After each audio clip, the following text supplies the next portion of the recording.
ये तो हुआ है दम, जी ये तो पता है जी। कि इससे होता है, ये नहीं हुआ। तो जब भी लोगों को पूछते हैं बताते हैं, मनी दम भी मैंने कहा करके जी। देखता हूँ कि let's see does it evolve out.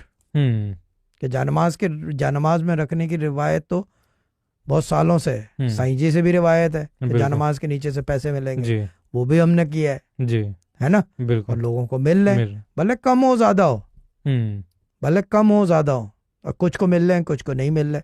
अब वो किसी ने लिखा कि मुझे पक्का यकीन है कि बाद में कुछ होगा। अगर ये पक्का यकीन है कि बाद में कुछ होगा, मत बैठो। हम्म। ये यकीन कर लो कुछ भी नहीं होगा इससे, बस मैं बैठ रहा हूँ, जो होगा सही। देखा जाएगा, खत्म हो हम्म गई बात। कुछ भी नहीं होगा इससे। हम्म। मनी दम की मैं बात कर जी रहा हूँ जी। या इस दम की, कुछ भी नहीं होगा इससे। बिलीव मी, सब कुछ होने लगेगा, सही। क्योंकि आप अपनी सोच से नहीं चला रहे फिर सिस्टम को। उसको जैसे वो कर रहे हैं करने दो। जी। This was a Sufi Guidance Channel production.